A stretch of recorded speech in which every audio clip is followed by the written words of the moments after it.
استغفار بنیادی طور پہ ایک صابن کا، ایک دھلائی کا، ایک صرف کا کام کرتی ہے۔ ہم نے معاشرے میں کیا دیکھا ہے کہ بندہ گناہوں سے آلودہ ہے۔ جب بندہ گناہوں سے آلودہ ہو گیا، گویا اس کا جسم بدن میل کچیل میں چلا گیا، دل کالا ہو گیا، دل پہ نقطے پڑ گئے، دل بیمار ہو گئے، دل مریض ہو گئے، کفل پڑ گئے، مورے لگ پتھر ہو گئے، یعنی پورے کا پورا بدن بدبودار ہے، پورے کا پورا بدن مریض ہے، پورے کا پورا بدن گندا ہو چکا ہے۔ اب گندے بدن والے بھی معاشرے میں علماء کے پاس، مولویوں کے پاس آ کے کہتے ہیں فلاں تسبیح بتائیے، کوئی تسبیح بتائیے، کوئی وظیفہ بتائیے۔ ان کو بتایا جاتا ہے سبحان اللہ پڑھا کرو، الحمدللہ، انشاءاللہ اس کے فضائل کے حوالے سے موقع ملا تو کبھی گفتگو کریں گے۔ یہ تسبیحات کیا گناہوں سے لتھڑے ہوئے جسم کو، گناہوں سے آلودہ جسم کو اس طرح فائدہ پہنچا سکتی ہیں جو فائدہ گناہوں سے پاک جسم کو پہنچائیں گی؟ اس کی مثال محدثین نے یوں بیان کی ہے کہ یہ جو استغفار ہے یہ بنیادی طور پہ صابن اور صرف کا کردار ادا کرتا ہے۔ آپ کے کپڑے میل چیل سے بھر جائیں، گندے غلیظ ہو جائیں، استغفار کرتے رہے تو اللہ تعالیٰ یہ میل کچیل اس سے دور کر دے گا۔ اب ریکوائرڈ ہے، اب ان کپڑوں کو ریکوائرڈ ہے کہ یہ کپڑے میل چیل سے پاک ہو گئے تو ان کے اوپر خوشبو بھی لگے، ان کے اوپر پرفیوم بھی چھڑکی جائے۔ وہ پرفیوم، تسبیحات، تحلیلات، اللہ اکبر تکبیرات اور لا حول ولا قوت الا باللہ اور درود پاک وہ ہیں۔ اگر ایک بندہ کوشش کرے کہ میں صرف تسبیحات سے ہی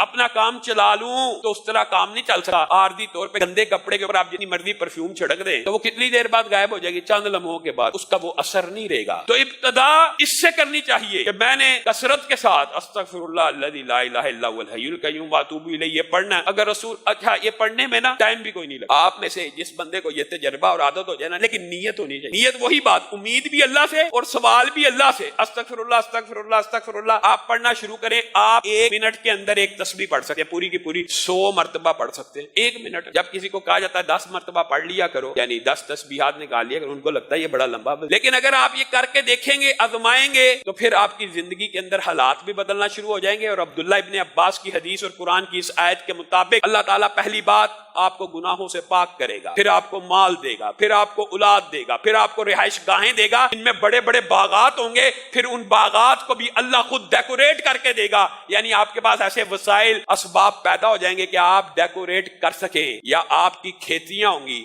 آپ کے باغات ہوں گے جن پہ وافر پھل آئے گا، یعنی ہر طرف سے رزق کی بارش کہاں سے آئے گی؟ اس استغفار سے آئے گی۔ اور سید الاستغفار، سید الاستغفار ایک وظیفہ ایسا بھی اللہ رب العزت نے نبی کریم کے ذریعے ہمیں بتایا ہے کہ جو بندہ بھی 1 مرتبہ صبح، صرف 1 مرتبہ، 10 20 100 دفعہ 1 مرتبہ شام کو پڑھ لے تو اللہ تعالیٰ نہ صرف اس کو گناہوں سے پاک کر دیتے ہیں بلکہ جنت الفردوس میں داخل کر۔ آپ اور میں یاد تو کرتے نہیں، سب جائیں بخاری شریف اٹھائیں، سید الاستغفار دیکھیں کیا کہاں لکھا ہے، پڑھیں اللہم انت ربی لا الہ الا انت خلقتنی وانا عبدک وانا علی عہدک ووعدک ما استطعت اعوذ بک من شر ما صنعت ابوء لک بنعمتک علی وابوء لک بذنبی فاغفر لی فانہ لا یغفر الذنوب الا انت۔ یہ یاد کرنا مشکل نہیں ہے، بعض روایات میں لفظ ابوء لک بذنبی اور بعض میں ابوء بذنبی، دونوں میں کوئی فرق نہیں، 19-20 کے حرف کے فرق سے دونوں روایات میں آپ پڑھیں۔ یہ سید الاستغفار ہے، آپ اس کو صبح 1 دفعہ پڑھیں، 1 دفعہ شام پڑھیں، اپنی زندگی کا معمول بنائیں کہ ہم نے استغفر اللہ کی جو تسبیح ہے، نیت کے ساتھ، ارادے کے ساتھ، گناہ نہ کرنے کے عزم کے ساتھ، ہمیشہ کے لیے چھوڑنے کی نیت کے ساتھ، اس گناہ کے اوپر نادم ہو کے کرنا ہے تو اللہ رب العزت یہ سارے کے ساری 6 کی 6 برکات آپ کے اوپر نازل کر دے گا۔ لیکن اگر آپ کی نیت میں گناہ چھوڑنا نہیں ہے، اس کے اوپر یہ ارادہ ہے کہ رمضان گزر جائے گا پھر وہ گناہ شروع کر دوں گا، یہ اللہ تعالیٰ کو مطلوب اور مقصود نہیں۔ ارادہ یہ ہو اللہ تعالیٰ قبر تک وہ گناہ نہیں کروں گا۔ اور میں آپ کو یہ بات بتلاؤں، یہ لوگ